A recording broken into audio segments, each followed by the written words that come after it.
બાસ્કેટબોલની final મેચને લઈને કોન્ફરન્સનું આયોજન કરવામાં આવ્યું હતું। સિદ્ધસર રોડ પર આવેલ સ્પોર્ટ કોમ્પ્લેક્સ ખાતે એક મહિના માટે બાસ્કેટબોલ ટુર્નામેન્ટનો પ્રારંભ થશે, જેમાં નેશનલ લેવલ જેવી બાસ્કેટબોલ ઇવેન્ટ સુંદર આયોજન કરવામાં આવશે। ગુજરાતના 6ઠ્ઠી વખત ભાવનગર બાસ્કેટબોલ લીગનું આયોજન કરવામાં આવ્યું છે।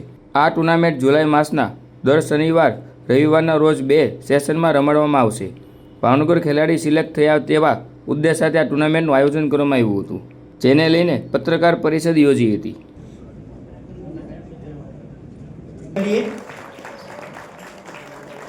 ત્યારબાદ આર્ચી પટેલ જોરદાર તાળી સાથે અમરજ્યોતિ આત્મા ટીમ પ્રથમ વખત આ લીગમાં ભાગ લઈ રહી છે સીઝન 6 માં।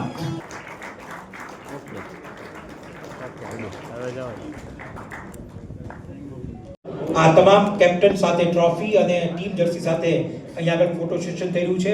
ફરીથી એકવાર તાળીઓના ગડગડાટ સાથે આ તમામ કેપ્ટનને શુભેચ્છાઓ પાઠવીએ। જુદી જુદી કેટેગરીમાં આ તમામ ટીમો પોતાનું બેસ્ટ પરફોર્મન્સ પ્રસ્તુત કરે તેવી શુભેચ્છાઓ। 512 મેચમાં આ તમામ કેપ્ટન્સ પોતાની ટીમ સાથે જુદી જુદી કેટેગરીમાં। હું Shaktisinh Gohil, president youngster basketball club અને બાસ્કેટબોલ સ્ટેટ એસોસિએશન ગુજરાત। આ જે સિઝન 6 રમાઈ રહી છે આજને, આની પહેલાં 5 સિઝન બહુ સફળતાપૂર્વક ભાવનગરમાં પૂરી થયેલી છે અને પહેલેથી જ આપણે 8 ટીમોનું આયોજન આમાં રાખ્યું છે, કારણ કે આ લીગ ટુર્નામેન્ટ હોય ત્યારે હંમેશા ફિક્સ કરવું પડતું હોય કે ભાઈ કેટલી ટીમો તમારે રમાડી શકશો। તો 8 ટીમોની આપણે પહેલેથી વ્યવસ્થા કરી છે, છોકરાઓ અને છોકરીઓની, અને જુદા જુદી કેટેગરીમાં અંડર 14 અને 16 અને 18 અને સિનિયર વિભાગ, આ બધા જ મળીને ટોટલ 256 ખેલાડીઓ આપણે અહીંયા ભાવનગરના આંગણે રમશે। દરેક શનિ રવિ જુલાઈના રમાડવામાં આવશે।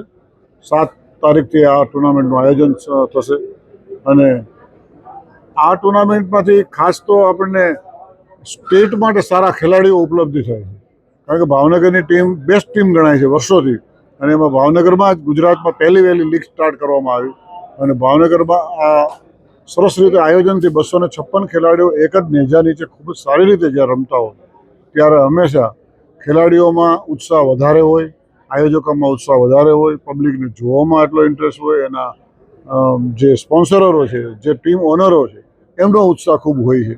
અને બધાનો હું ગુજરાત સ્ટેટ બાસ્કેટબોલ એસોસિએશનનો પણ પ્રેસિડેન્ટ છું, એટલે મારે ઇન્ટરનેશનલ લેવલની ટુર્નામેન્ટ પણ અમદાવાદમાં અમે વીર સાવરકર ગ્રાઉન્ડમાં રમાડી રહ્યા છીએ। તો એ કારણ કે એ વર્લ્ડ બાસ્કેટબોલમાંથી ફાળવવામાં આવતી હોય, એશિયાને ફાળવ્યા અને એશિયાએ ઇન્ડિયાને ફાળવ્યું, ઇન્ડિયાએ ગુજરાતને પસંદ કર્યું અને એમાં આપણે અમદાવાદ ખાતે આ ટુર્નામેન્ટનું આયોજન કરશું। એમાં અમારી કતારની સામે પણ 2 જુલાઈ મેચ છે, 5મી જુલાઈએ લેબેનન સામે મેચ છે અને 13 જુલાઈથી 13 ઓગસ્ટથી લઈને 23 ઓગસ્ટ સુધી એશિયા કપ અંડર 18નો રમાડવામાં આવશે। એ પણ અમદાવાદ ખાતે રમાડવામાં આવશે અને જેથી કરીને જે 2030માં કોમનવેલ્થ ગેમ રમાવા જ્યારે અમદાવાદમાં અને ગુજરાતમાં જઈ રહી છે, જ્યારે ગવર્મેન્ટ એટલું બધું ઇન્ફ્રાસ્ટ્રક્ચર ઊભું કરી રહી છે, એટલે એનો લાભ જે અમદાવાદમાં ઇન્ફ્રાસ્ટ્રક્ચરનો મળ્યો છે એનો લાભ અમે બાસ્કેટબોલમાં લઈ રહ્યા છીએ। એ માટે આ ઇવેન્ટ અહીંયા ભાવનગરમાં જ્યારે શરૂ થશે, જ્યારે આ 2 મેચો ત્યાં પૂરી થશે પછી